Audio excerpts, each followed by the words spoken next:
안녕하세요. 부자오빠입니다. 제 영상을 꾸준히 봐오신 분들은 아시겠지만, 저는 반도체와 기술주 섹터를 가장 좋아합니다. 예를 들면, 나스닥 100, 필라델피아 반도체, 삼성전자, 엔비디아, 이런 종목들이죠. 자, 그런데 올해 연초 대비 현재까지 수익률을 보면, S&P 500 지수를 추정하는 SPY가 마이너스 20%, 공식적으로 약세장에 진입을 했습니다. 자, 그 다음에 QQQ, 나스닥 100을 추정하는 ETF인데 무려 30% 폭락했습니다. 그리고 작년부터 IC 반도체로 기초지수가 변경되긴 했지만 필라델피아 반도체 하면 가장 먼저 떠오르는 ETF가 바로 SOXX죠. 아마 기초지수가 바뀐 줄 모르는 분들도 많이 계실 겁니다.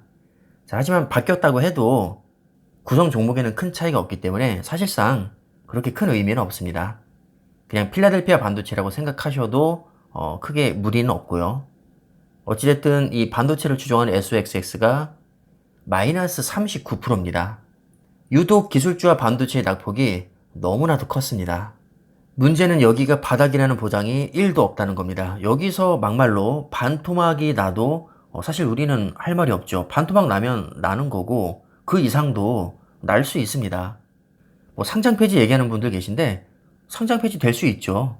모든 종목은 상장 폐지 위험이 있는 겁니다. 원금 보장 안 되는 게 바로 주식입니다. 자, 그러나 우리는 상장 폐지 될 거라고 생각하지 않죠.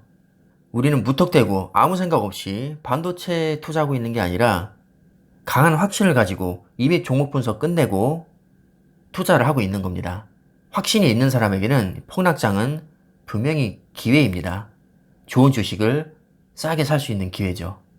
하지만 아무리 확신을 가지고 투자했어도 마이너스 40% 폭락장을 얻어맞으면 당연히 불안한 마음이 생길 수밖에 없습니다. 자, 그래서 오늘은 우리가 왜 반도체에 투자를 해야 되는지 여러분들에게 확신을 심어드릴까 합니다. 실제로 저는 아주 강한 확신을 가지고 지금 투자를 하고 있습니다. 자, 일단 필라델피아 반도체는 워낙에 인기가 많다 보니까 이 해외 주식임에도 불구하고 국내에 작년부터 상장이 됐습니다. 바로 타이거 미국 필라델피아 반도체 나스닥이라는 종목인데 상장일이 2021년 4월 9일입니다. 이제 막 1년이 조금 넘었죠. 이 타이거 홈페이지에 가면 왜 반도체에 투자해야 되는지 굉장히 설명이 잘 되어 있는데 지금부터 그 이제 홈페이지 내용을 보여드리면서 제가 보충 설명을 해드리겠습니다. 자, 당신이 반도체에 관심이 있다는 것은 미래 핵심 산업을 정확히 알고 있다는 것. 마이크로소프트, 애플, 아마존, 테슬라 등의 글로벌 혁신 기업들이 모두 주목하고 있는 인공지능, 전기차, 클라우드, 5G 같은 미래 먹거리 신산업이 모두 다 반도체를 기반으로 하고 있다는 겁니다. 자, 예를 들어서 마이크로소프트 하면 가장 먼저 떠오르는 게 윈도우죠. 자, 윈도우는 컴퓨터에서 작동하는 운영 체제입니다. 일종의 소프트웨어인데 지금 제 컴퓨터에도 윈도우 10이 깔려 있거든요. 근데 윈도우 혼자서 할 수 있는 건 아무것도 없습니다. 하드웨어를 운영하기 위한 일종의 소프트웨어적인 시스템이라고 보시면 되는데 이 컴퓨터에 들어가는 게 바로 CPU, 램, 그래픽카드, SSD, 메인보드, 파워 서플라이 이런 하드웨어 반도체들입니다. 특히 그 중에서도 CPU, 가장 핵심적인 두뇌이자 중앙 처리 장치입니다. 이 CPU를 만드는 기업이 바로 인텔과 AMD입니다. 인텔과 AMD는 모두 다 필라델피아 반도체에 편입이 되어 있습니다. 자, 그런데 인텔 CPU는 누가 만들죠? 인텔이 직접 만듭니다. AMD CPU는 누가 만들죠? AMD가 설계하고 TSMC가 만듭니다. 이 TSMC도 필라델피아 반도체 편입이 되어 있습니다. TSMC가 반도체를 만들려면 장비가 있어야 되는데 이 장비는 누가 공급해 줄까요? ASML, 램리서치, 어플라이드 머티리얼즈 바로 이런 장비 공급사들입니다. 이 기업들 모두 다 필라델피아 반도체에 편입이 되어 있습니다.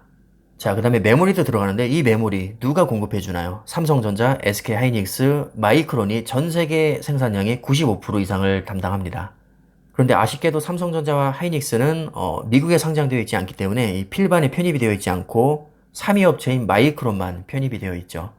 또 마이크로소프트는 애저라는 클라우드 서비스도 운영하고 있는데 여기에도 기업용 SSD, 서버 D램, CPU, GPU 같은 처리 장치가 필요합니다.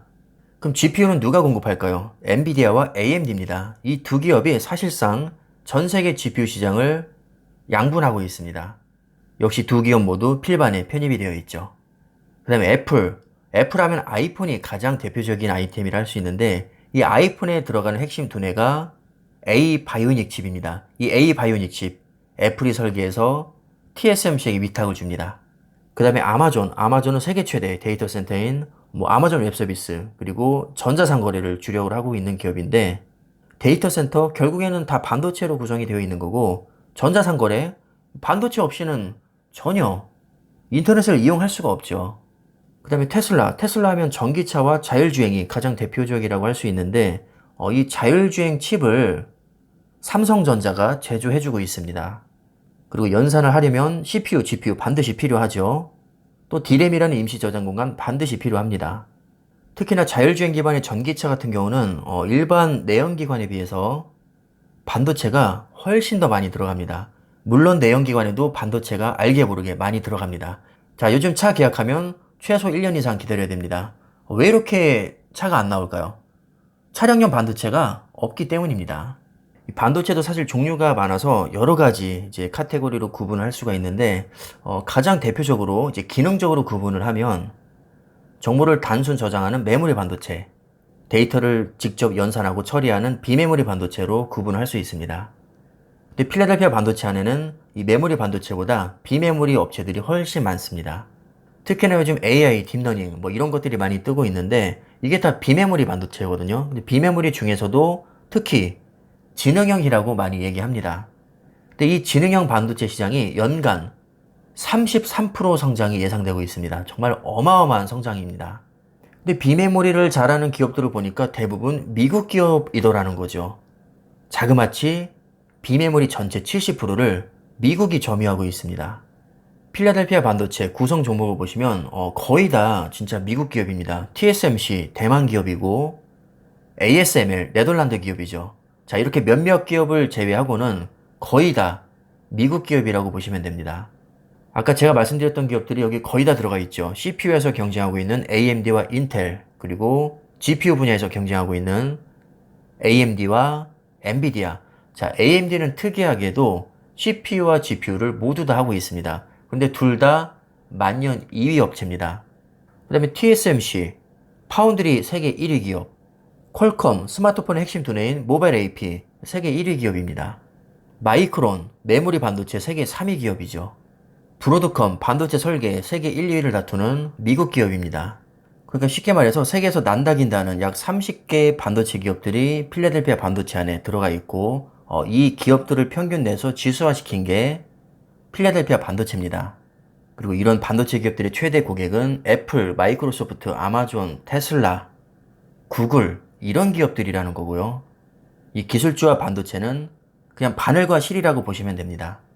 앞으로 미래에는 어떤 분야가 뜰까요? 이건 너무 뻔한 질문입니다. 4차 산업혁명, 귀가 따갑도록 우리가 들어왔단 말입니다.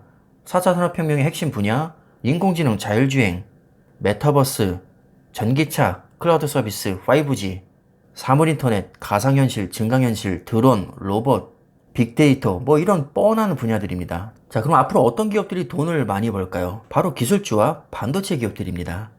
기술주가 모여있는 지수가 나스닥 100, 반도체 기업들이 모여있는 지수가 필라델피아 반도체. 그럼 우리는 여기에 투자를 하면 되는 거죠. 우리가 스마트폰 없이 살 수 있을까요? 아이폰 없이 살 수 있을까요? 컴퓨터 없이, 노트북 없이, 데이터 센터 없이, 윈도우 없이, 전기차 없이 앞으로 우리가 살 수 있을까요? 당장 스마트폰 하나만 없어져도 아마 난리가 날 겁니다. 이 스마트폰이라는 것은 결국 반도체 집합체입니다. 지금 신차 계약을 하면 웬만한 인기 차종은 1년을 넘게 기다려야 되는데 이거 얼마나 불편합니까? 출고 지연의 가장 결정적인 원인은 바로 차량용 반도체 부족 때문입니다. 자, 반도체가 없으면 우리 일상생활이 이렇게나 불편해집니다. 근데 반도체라는 게 그 특성상 잠깐 반짝하고 없어질 만한 게 아닙니다. 앞으로 훨씬 더 커질 수밖에 없는 핵심 분야이기 때문에 40% 폭락했다고 쫄아붙을 게 아니라 길게 보고 오히려 지금처럼 헐값에 거래될 때 부지런히 수량을 늘려야 됩니다. 무리하게 빚내서 몰빵하라는 얘기가 아니라 여유 자금으로 그냥 꾸준히 수량을 늘려가라는 뜻입니다. 아까 서두에도 말씀드렸지만 여기가 바닥이라는 보장이 전혀 없습니다. 여기서 반토막 나도 할 말 없죠.